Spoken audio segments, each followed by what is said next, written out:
Assalamualaikum warahmatullahi wabarakatuh. Kami dari kelompok 11 Data Mining kelas B izin mempresentasikan hasil proyek kami dengan judul prediksi kesesuaian lahan untuk tanaman jagung menggunakan jaringan saraf tiruan back propagation. Saya sendiri Wirjawan Andrianto, NIM 1824 10 2016. Saya Linda Fitri Diwulyanti, NIM 1824 10 20 40. Saya Batia Riza, NIM 1824 10 2077.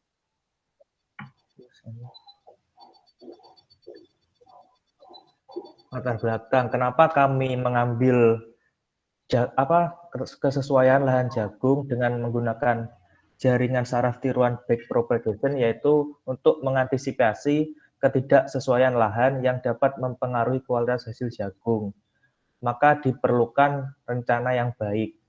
Dengan menggunakan jaringan saraf tiruan back propagation, bisa digunakan untuk menghitung prediksi kesesuaian lahan untuk tanaman jagung dengan algoritmanya. Lanjut.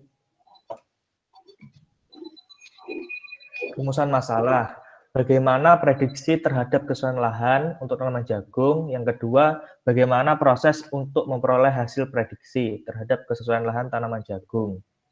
Lanjut. Tujuan penelitian. 1.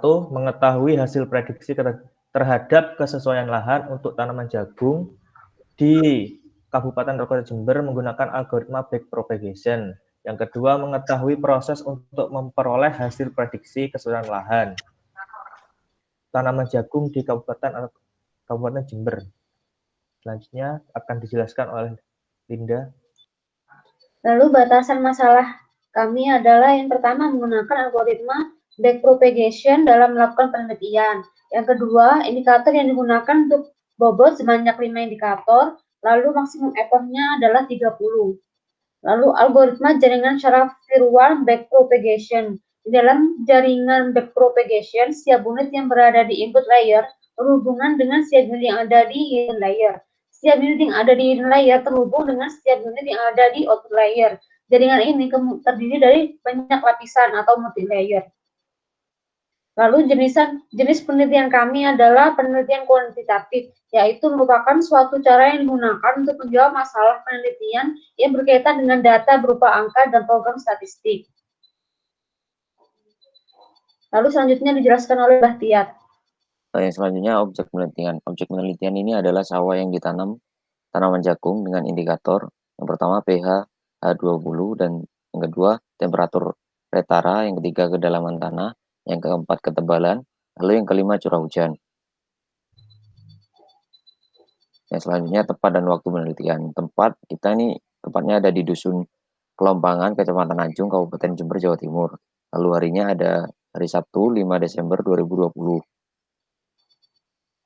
Tahapan penelitian yang pertama adalah analisis kebutuhan dan pendefisiennya, lalu yang kedua penentuan metode pengambilan sampel, yang ketiga analisis data, yang keempat implementasi.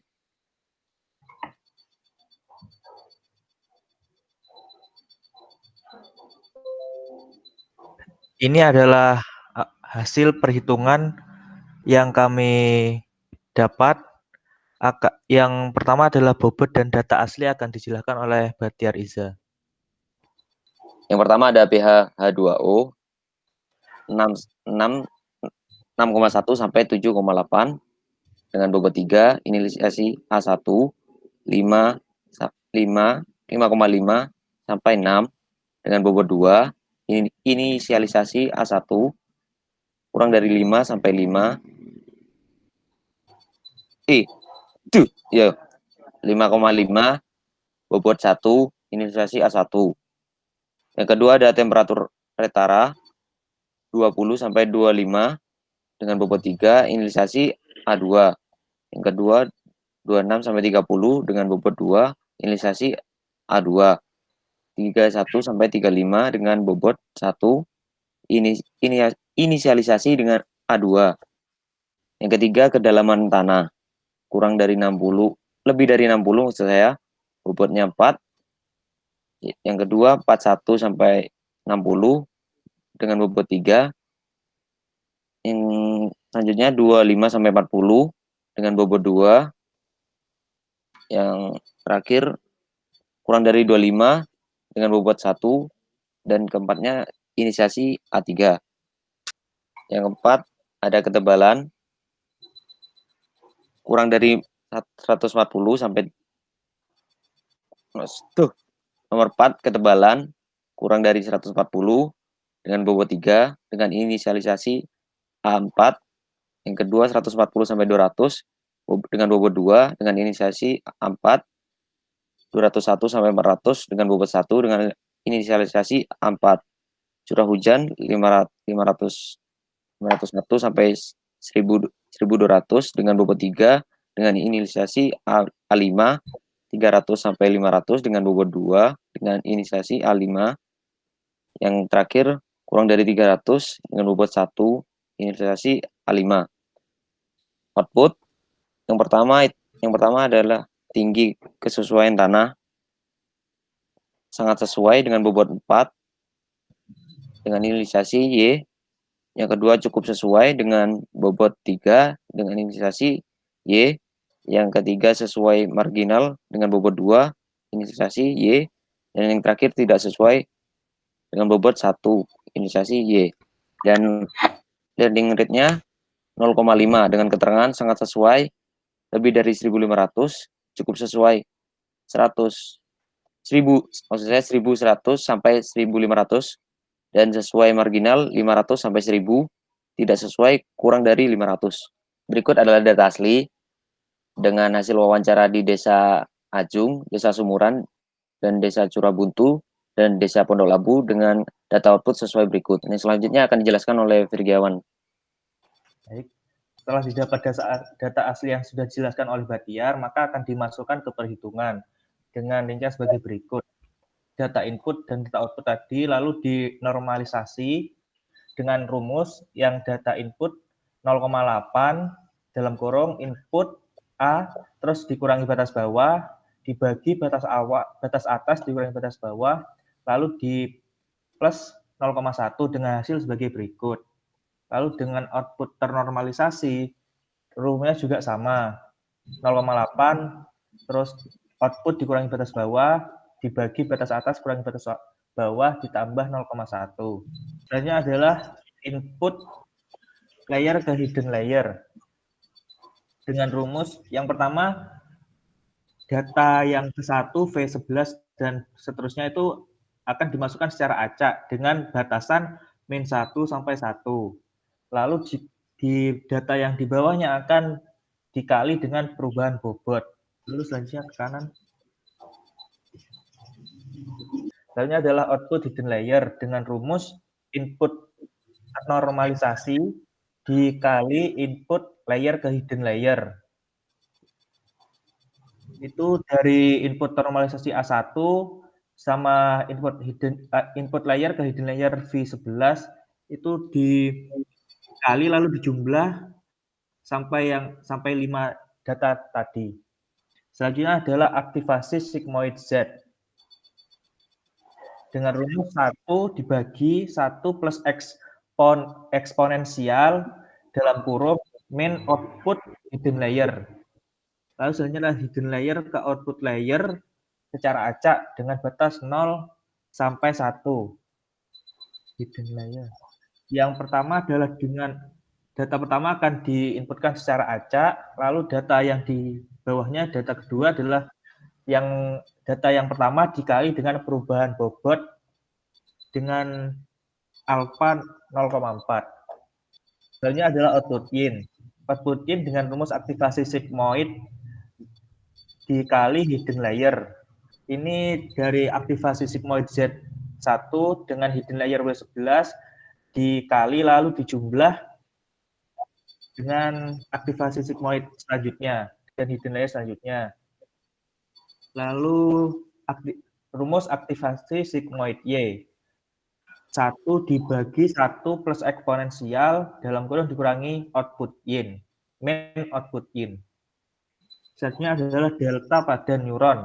Dengan rumus aktivasi sigmoid Y dikali dalam kurung 1 min aktivasi sigmoid Y dikurangi output ternormalisasi dikurangi aktivasi sigmoid Y. Lalu selanjutnya adalah perubahan bobot dengan alfa 0,4 dengan rumus alfa 0,4 dikali delta neuron dikali hidden layer ke output layer. Selanjutnya adalah penjumlahan delta di hidden neuron dengan rumus delta neuron dikali hidden layer ke output layer. Selanjutnya adalah hitung delta 1 untuk perbedaan bobot pada setiap unit hidden layer. Dengan rumus hasil penjumlahan delta di hidden neuron dikali dengan aktivasi sigmoid Z dikali 1 min aktivasi sigmoid Z. Selanjutnya adalah perubahan bobot dengan rumus alfa dikali delta dikali input ternormalisasi. Selanjutnya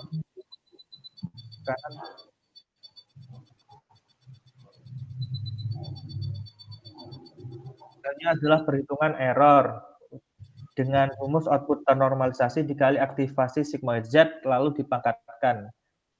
Data yang tadi akan dihitung sampai sini lalu diulang sampai epoch ke-30. Lalu dengan hasil pengujian akan dijelaskan oleh Linda. Lalu dari hasil pengujian kami pada perhitungan yang tadi didapatkan apabila Y 0,1 sampai 0,225 maka termasuk kelas yang tidak sesuai. Jika Y 0,226 sampai dengan 0,45 maka termasuk kelas sesuai marginal. Dan apabila Y sama dengan 0,46 sampai dengan 0,675 maka termasuk kelas cukup sesuai, dan Y apabila 0,676 sampai dengan 0,9 maka termasuk kelas sangat sesuai. Lalu didapatkan pada epoch ke-30 Desa Ajung mendapatkan Y sama dengan 0,9 yaitu yang termasuk kelas sangat sesuai, yaitu akurasinya benar. Lalu Desa Sumuran akurasinya juga benar, sangat sesuai. Curah Buntu termasuk kelas sangat sesuai, akurasinya juga benar. Dan yang terakhir Pondok Labu akurasinya salah. Lalu dalam kelas prediksi kami true positifnya ada 3 kelas, dan maksud saya ada 3 data, dan true negatifnya ada 1 data. Lalu untuk perhitungan akurasinya adalah 0,75. Ini didapatkan dari data true positif ditambah dengan true negatif, lalu dibagi dengan data true positif ditambah negatif, false positif, dan ditambah 0,75 atau 75%. Lalu recall-nya true positif dibagi true positif ditambah false negatif, hasilnya 1. Lalu precision-nya true positif dibagi dengan true positif ditambah false positif. Errornya adalah 100% dikurangi oleh akurasi, yaitu 25%. Lalu F measure-nya adalah 2 dikali precision dikali recall dibagi precision plus recall. Hasilnya adalah 0,85.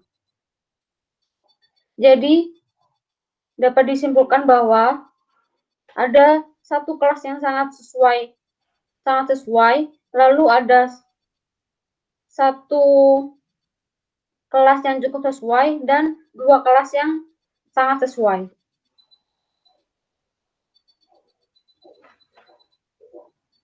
Baik, sekian dari hasil pengerjaan proyek kami. Kurang lebihnya mohon maaf. Wassalamualaikum warahmatullahi wabarakatuh.